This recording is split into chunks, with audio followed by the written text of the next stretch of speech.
NCERT textbook problem பார்க்கலாம். Mechanical properties of solids ல example sum பாருங்க. In a human pyramid in a circus, the entire weight of the balanced group is supported by the legs of a performer who is lying on his back. The combined mass of all the persons performing the act and the tables plaques involved is 280 kilogram. The mass of the performer lying on his back at the bottom of the pyramid is 60 kilogram. Each thigh bone of this performer has a length of 50 centimeter and an effective radius of 2 centimeter. Determine the amount by which each thigh bone gets compressed under the extra load. அப்படின்னு கேட்டிருக்காங்க. இங்க தான் பாருங்க இந்த circus pyramid ஷேப்ல இருக்கிற persons எல்லாமே கொடுத்துருக்காங்க. இந்த மொத்த எல்லா மாசம் சேர்ந்து இந்த டேபிள் இது எல்லா மாசமே சேர்ந்து உங்களுக்கு அது எவ்வளவு கொடுத்துருக்காங்கன்னா வந்து 280 கிலோகிராம் கொடுத்துருக்காங்க. அடுத்து இந்த மேன் மாஸ் மட்டும் யார் பேலன்ஸ் பண்றாரோ அவருடைய மாஸ் வந்து 60 கிலோகிராம் இருக்கு. இப்போ வந்து இவருடைய லெக் இருக்கு இல்லைங்களா, இந்த லெக் வந்து கம்ப்ரஸ் ஆகும் இந்த வெயிட் இருக்குதுனால. அப்போ இந்த லெக் மேல எவ்வளவு வெயிட் ஆக்ட் ஆகுனா இந்த மொத்த மாஸ்ல இருந்து இவருடைய மாச கழிச்சிடணும். இந்த டேபிள் மாஸ் கன்சிடர் பண்ணாதீங்க, இங்க இருக்கிற டேபிள்ஸ் மட்டும் அஸ்யூம் பண்ணிக்கிங்க. ஓகேங்களா? அப்போ மொத்த மாஸ்ல இருந்தா இவருடைய மாச கழிச்சிட்டோம்னா ரிமைனிங் மாஸ் உடைய வெயிட் மட்டும் தான் இவருடைய லெக் வந்து பேலன்ஸ் பண்ணுது. ஓகேங்களா? அது இல்லாம 2 லெக் பேலன்ஸ் பண்ணுது. அப்போ ஒரு லெக் பேலன்ஸ் பண்றது டோட்டல் வெயிட்ல ஆஃப் அமௌண்ட் அப்படின்னு எடுத்துக்கிட்டு நம்ம இப்போ சால்வ் பண்ண போறோம். அடுத்து இந்த தை போன் உடைய யங்ஸ் மாடுலஸ் கொடுத்துருக்காங்க பாருங்க. இங்க தை போன் இருக்கு இல்லைங்களா, தை போனுக்கு யங்ஸ் மாடுலஸ் எவ்வளவு கொடுத்துருக்காங்க 9.4 × 10⁻9 அப்படின்னு கொடுத்துருக்காங்க. ஸோ அந்த வேல்யூ நம்ம யூஸ் பண்ணிக்கலாம், ஏன்னா யங்ஸ் மாடுலஸ் தேவைப்படும் இல்லைங்களா. அப்போ தை போனுக்கு வந்து யங்ஸ் மாடுலஸ் வந்து 9.4 × 10⁻9 அப்படின்னு நம்ம எடுத்துக்கணும்.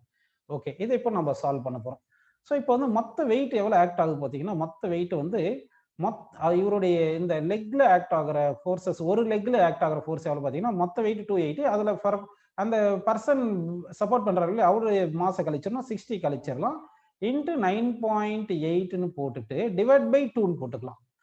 ஏன் டிவைட் பை 2 போடுறேன்னா 2 லெக்குக்கும் சப்போர்ட் பண்றது, ஒரு லெக்குக்கு மட்டும் எவ்வளவு வெயிட் வந்து சப்போர்ட் பண்றா அப்படின்றது தான் நம்ம எடுத்துக்கிறோம்.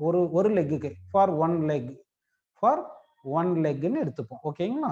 1 லெக்னு எடுத்துக்கலாம். அப்போ 280ல 60 போச்சுன்னா என்ன வரும்னு சொல்லுங்க, 220 டிவைட் பை 2 வந்து என்ன வருதுன்னா 110 கிடைக்குதுங்களா.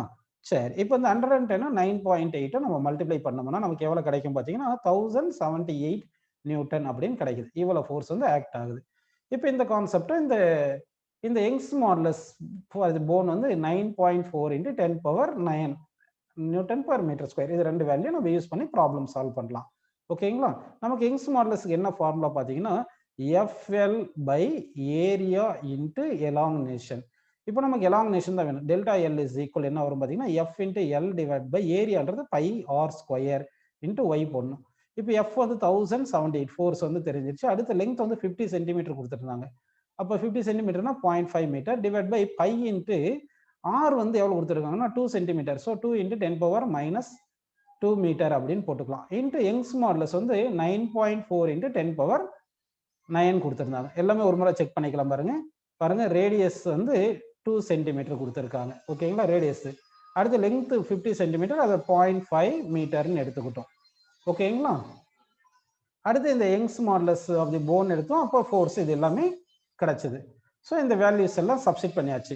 இது எல்லாமே நம்ம சிம்பிளை பண்ணோம்னா நமக்கு இந்த வேல்யூ எவ்வளோ வரும் பார்த்தீங்கன்னா இந்த லெங்த் வந்து அதாவது கம்ப்ரஸ்டு லெங்த் எவ்வளோ வரும் பார்த்தீங்கன்னா 4.55 × 10⁻−3 சென்டிமீட்டர் அப்படின்னு கிடைக்கும். ஓகேங்களா? இதே ஃப்ராக்ஷனல் சேஞ்ச் இன் லெங்த் வேணும்னா ஃப்ராக்ஷனல் சேஞ்ச் இன் லெங்த்னா அந்த சேஞ்ச் இன் லெங்த் அதாவது கம்ப்ரஸ்ட் லெங்த் பை ஒரிஜினல் லெங்த்னு போட்டுக்கணும். அப்போ கம்ப்ரஸ்டு லெங்த் பை ஒரிஜினல் லெங்த்னு போட்டிங்கன்னா கம்ப்ரஸ்டு லெங்த் எவ்வளோ பார்த்தீங்கன்னா 4.55 × 10⁻−3 சென்டிமீட்டர்னு இருக்கு. டிவைட் பை இந்த ஒரிஜினல் லெங்த் இருக்கு இல்லைங்களா, லெங்த் வந்து 50 சென்டிமீட்டர் அப்படின்னு பண்ணீங்கன்னா இதை சால்வ் பண்ண எவ்வளோ வரும்னா 0.0000 நமக்கு என்ன வரும்னா ஆன்சர் வந்து 91 இவ்வளோ வரும். அப்படின்னா ரொம்ப ஃப்ராக்ஷனல் சேஞ்ச் இன் லெங்த் வந்து ரொம்ப கம்மியான வேல்யூவா இருக்கு.